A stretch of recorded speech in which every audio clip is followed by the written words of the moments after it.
Hello, folks, and welcome to this edition of Decision 2016 Digest. I'm your host, Scott Jones, coming at you with another special edition of this program. You know, our last video was a live tape session of my regular weekly radio show, Pissed Off Politically Speaking.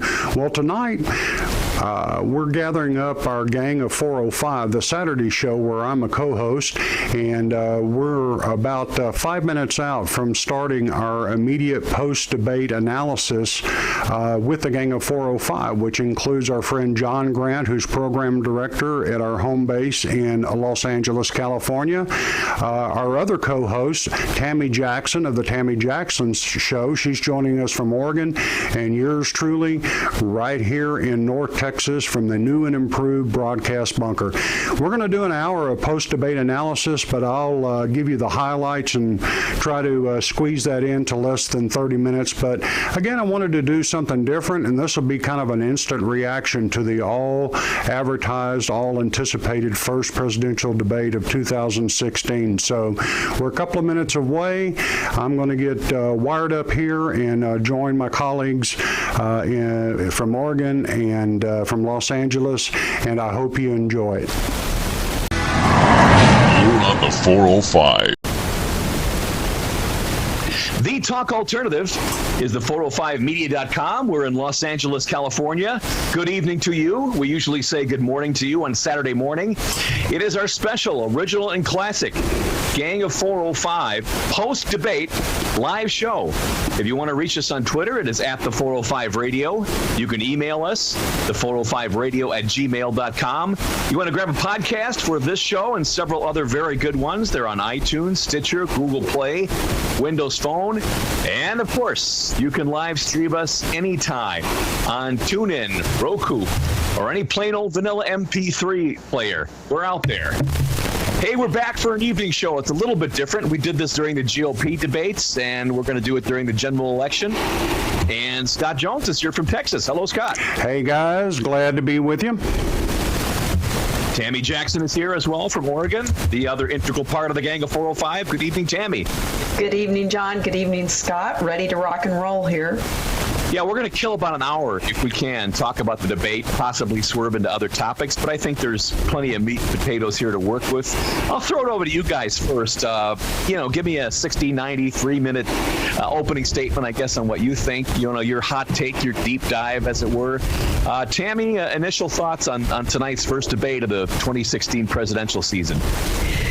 I don't know. I felt like Hillary got a lot of softballs. I felt like she probably had a gang of people there supporting her. And to me, it seemed like Lester was obviously showing his true colors throughout the debate. I felt that from the get-go. At first, I thought, now how's Donald doing? But I did like that he showed some spirit and some fight, and I knew that there were some obvious lies that Hillary told and retold, and he called her on them. So I was happy with that. I also had the feeling that she had that smile pasted on her face, and it was starting to hurt by the end of the debate. All I could think of, you guys, was I wish that Gary Byrne could get her to do something to betray the way she really acts when the camera's not on her and she's not trying to get votes so she can make more money, so she can have more power to make more money. Scott Jones, what's your take on the proceedings from tonight? Lester Holt, Hillary, Trump, the audience. Open mic, man. Have at it. All right. Well, I'll give you my one-word response that kind of sums it up, and my response is mixed. A couple of things. I didn't put a stopwatch to it, but it seemed to me that Lester let Hillary Clinton kind of roam the open range without a lot of constraints on time. There were a couple of times I was like, holy God, when is 2 minutes up? And I know it was at least 4. So I think he was a little loose with her and letting her kind of run where she wanted to. With regard to Donald Trump's performance, I'm calling it mixed for this reason. And I agree with Tami. I like the fact that he showed some spunk, but on the positive column, he, in my view, based on the overall performance, kind of tick the checkbox of presidential. I think his presence and how he handled himself, if that was a metric for this debate, I think he passed that test. On the negative side, I don't know if you guys heard me in Oregon and Los Angeles screaming at the television. But there were 3 or 4 major missed opportunities on Donald Trump's part, and the one that I was screaming, and if you had your windows open, you may have heard, is when they opened up on cyber terrorism and cyber security, and for a woman who claimed she knew nothing about technology, had a 3-minute ramble on her comprehensive plan for cybersecurity, and when it passed over to him, he didn't say, that's pretty rich coming from someone who used Bleach Bit to get rid of yoga emails and exposed our national secrets. I mean, the door doesn't get much wider open than that, guys, for him to have taken the opportunity to grind her head in the ground about that. And to sit there for 3 minutes while she talked authoritatively about cybersecurity after what she has done, and for Donald Trump to have it pitched to him and not take that opportunity, I mean, I really thought my head was going to explode. Now, the good news, I'll close with this. The good news is, hopefully Kellyanne or somebody's going to grab him by the tie and say, what the hell were you thinking? And the good news is there's 2 more debates where if she goes down that road again or plays that card, that he will have a chance to bat cleanup. But that was a wide open door, and I cannot believe he didn't take it. I guess you'd have to ask yourself if there was preparation for this debate, if it included, I don't know, flashcards where if she brings up X, he retorts with Y type of thing, because he really wasn't doing that. And we can talk about Benghazi, we can talk about our email problems or, various and sundry other scandals. Those were not the nature of his comeback so much. He seemed on defense on a lot of this stuff. And she came to play with a couple of things which are red meat issues for the left, things he may have said about women, etc. And Lester Holt, honestly, wasn't much help. He did do some fact checking, and he was wrong. He said stop and frisk was found unconstitutional. It wasn't. No. It wasn't. Yeah. It was a lower court ruling, and again, he's going to have a chance to bat cleanup, but in scoring Trump, there were just, I counted 3 major opportunities that he missed, and I am given a C- to Lester on clock management, because her answers on a number of occasions, Tammy, and if I'm wrong, if you didn't notice that, tell me, or if I'm misperceiving it, I felt like she was running 3-minute answers in a lot of those situations. She was running long, and he was allowing it, and he was enforcing the clock for Donald. Fortunately, Donald didn't get too run over that way, but it... Yeah, he pushed back a couple of times, which I thought was good. He needed to push back, but the problem is, when you have a moderator that's doing that, it makes the person that has to push back look like they're a little bit of a bully. And not that I thought he came off that way too much. I think he handled it well, Tammy. I think he handled it well, but just when you have to do that, and people are like, well, wait a minute, what's he doing there? But he was doing what he needed to do because, quite frankly, Mitt Romney never did that. Mitt Romney could not do that. He was trying to be such a gentleman that it worked against him. And not that you can't be a gentleman, but you do need to have some strength there. Okay. I also wish, Scott, that he would have really climbed all over about stop and frisk. Yeah. Because not only was it not found unconstitutional, it worked. I thought he looked really informed on that, Tammy, but I wanted to ask you two this question. You mentioned, Tammy, about her throwing the kitchen sink at him about misogyny and calling women this and calling women that. I felt like that came off as pretty ineffectual. because I think people know that half of that was... It sounded canned, to be honest with you. It sounded like canned. she was going to say that no matter what the questions were. And she could come to the next, 2-3 debates and say the same thing, and I would make the same statement. Right. It just sounded like something that she's determined to get into the debates come hell or high water. But one of the things that bothered me about that is she threw the kitchen sink at him, and Lester turned to him and said, "You have 10 seconds." I mean, give me a break. Give me a break. Yeah, she just went on and on and on, and I was just looking at her, thinking, okay, where did they pull this stuff out?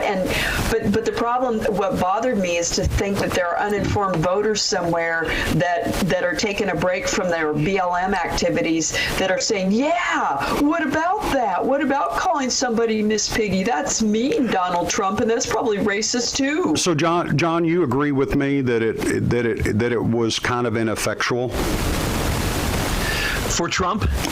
Well, no, her soliloquy about all the women and the beauty pageants and all that. A lot of the stuff that I'm looking at on Twitter and social media is that this was sort of a debate where if you came prepared to see things in Donald Trump, which you deem as qualities to make him president, you kind of got that.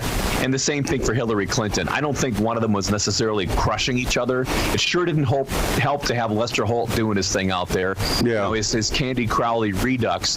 But I agree with the big leaguers and punditry who said this probably didn't move the needle in one direction or the other based on what happened here tonight. Now, if Trump does what he's done in the past, where he's gone after the debate moderator, and he has done that, and I think he's perfectly justified doing that, he may be able to make this about the fairness of the debate, and he may get somewhere with that, and that's sort of his brand, and, if it works for him, then, better for him. Do you agree with what Tami and I say, that the clock management was kind of tilted? It was, and it was a symptom of, I think, the handling of pretty much the whole debate, where I think, Lester Holt asked Trump to explain himself, and then he invited Hillary to attack Trump, and he really never asked her to explain herself. Yeah, and he put her on her heels like he did Donald Trump. Yeah, and Mr. Trump, you have 10 seconds to respond. I did not like that at the end. Yeah, and when she brought up some things initially, things like free college, and Donald paints such a dire picture of the black community, and my first thought was, what has she been smoking? Does she not know what's going on in the inner cities in these black communities?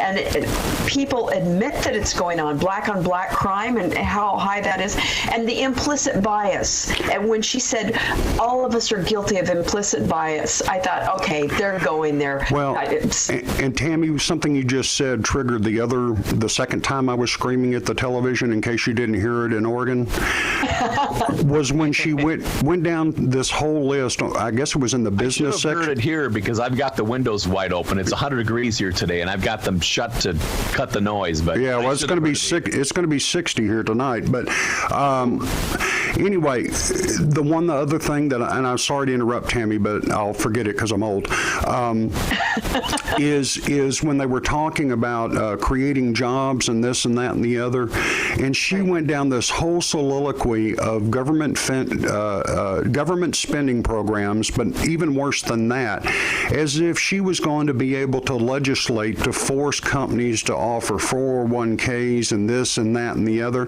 Why the hell he didn't draw the bright line of her solution is government does it all versus my solution is going to be the private sector is going to win the day, and make that distinction of more government, more of the same, and all of that. I was screaming at the television, and he missed it. How can he miss that? I want him to get those opportunities, and he needs to be coached at this because he knows how the economy works. He knows how business works, and there are small businessmen, people all over this nation that are hurting, that want a break. They want to be able to get their businesses rocking and rolling, and she wants big government to grow and grow. And Tami, it's one of his strongest arguments. It's night and day the direction they would take us. Yes, and it would help everybody. It would help the black communities. It would help the Hispanic communities. It would help all of us if we unleashed business in this nation, as opposed to what she wants to do, which is unleashing big, gargantuan government. Yep. I'll read a couple of tweets here. First from some famous people and then from some less famous people. Pamela Geller, the first presidential debate, and Lester Holt never asked about the email server. Benghazi, Puma, HRC Foundation, Pay for Play, Clinton Foundation, deleted the emails. I guess what we're sort of saying here in a backhanded way is, these are things that Trump should have been prepared to throw back at her. Would you agree with that, Scott? Yes, and again, the second primal scream was over. The cybersecurity, she got the first question, has spent months claiming ignorance on technology, gives a policy statement on it, and it's all about and she even said, protecting our country's secrets and our trade secrets and all of this. And it's like he was asleep at the switch. And I know Donald Trump likes to portray himself as invincible or a man of steel, but I just wonder, was he really nervous? I mean, he drank about half a gallon of water, during that thing, and that's okay. But did you guys sense that there might have been a little bit of nerves infecting Trump on this deal? A little bit, and I think that may go away in the second debate. I think so too. He was never a guy in the primary debates who did that type of thing, and I think that if that's going to be the linchpin, if that's going to be what seals the deal for him in November, it's not going to come out of these debates. It's going to have to be something else. Now, he was gaining on her before the debates. I don't really know that you could say she'll get a debate bounce out of this. I don't think so. Mm-hmm. But I don't think that this is his election to win if he can do those types of things. I don't know. I'm not saying that he's coachable, but again, his preparation does not include comebacks or things like that. Right. Well, I don't want to interrupt the flow here, but I just want to remind our listeners we are live taping this for YouTube, and you'll be able to see it on the 405media.com. We just crossed... Hi, YouTube listeners. Yeah. Hi. We just crossed 4,500 subscribers this week, so I'm very proud of working with you guys at the 405. I've been tweeting out today about Tami and about John, and John's been on here before, but I'm really excited to have Tami Jackson on. So YouTube folks, you need to check them out at the 405media.com. Great conservative talk. Tami has her own show. I won't do a commercial now, but say hello, guys. Hi. And nice to meet all of you. I was goofing around about the headshots the other night, but it really is a quality production, and evidently you've got help now. You've got people. You got a cameraman doing this. So well, I have a helper. We're trying to upgrade as we go along here, and you've been very generous, John, and I thank you for putting them on the 405 Media. Chuck, where is he here? I had him a second ago. He had a tweet for us here. Hang on a sec. He said Trump missed several hanging curveballs. I agree with that. I think we discussed that already. How does Lester Holt ask Trump about his tax returns, but does not ask Hillary about the Clinton Foundation? Again, I would say, the onus is on Trump to hit back on that. And instead, Trump says things like, well, I'm a smart guy. I don't pay taxes. I think it sort of opens the door for her, Tami, to kind of go at these narratives like she did, where she's sort of blaming him for not, funding any of the military spending in the country or whatever she said.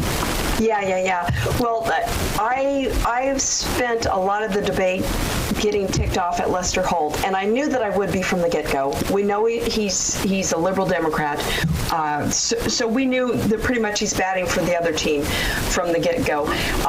My thoughts now are, I want Kellyanne Conway, I want whoever else is working with him. I would like them to bring John Bolton into the whole thing, and Stephen, that's working with him on the economy more.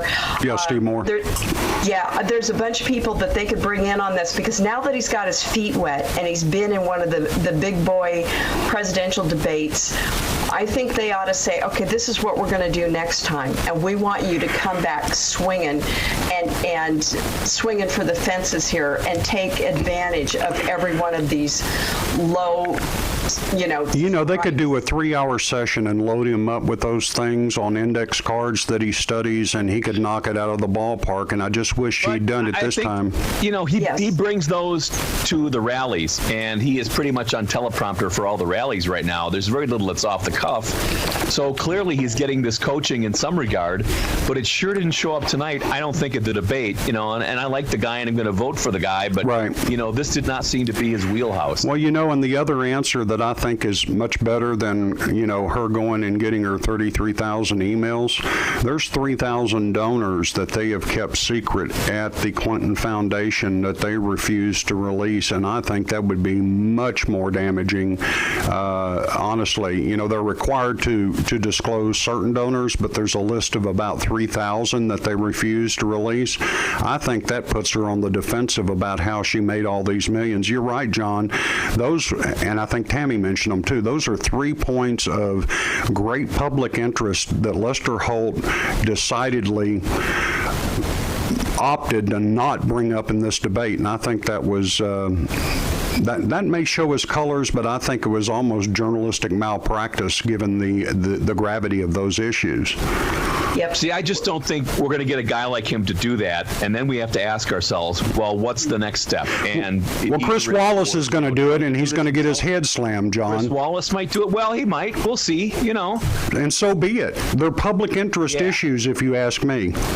Yes, and these questions need to be asked. We need to be pitching to Hillary these hardball questions, and she wasn't getting any in this debate. She was getting expanded margins on the clock. There were just all kinds of things, and this really ticks me off because all of us remember Candy Crowley and that moment where she said that... See, I think he should have mentioned her by name in this debate, and I think that would have been an instant name recognition and instantly swung, favor over in his direction. Yes, it would have been a brilliant move, but he didn't do it. He should have done that because I had written about that over and over and over in that debate. And when she says no, he did mention it, I almost screamed at the TV. The hell he did! He did not. I know the quote. I've written about it in 4 different articles. You're wrong, Candy Crowley, and that whole debate changed at that point. Well, hell, he was on. Obama was on TV a week later denying it was terrorism on 60 Minutes.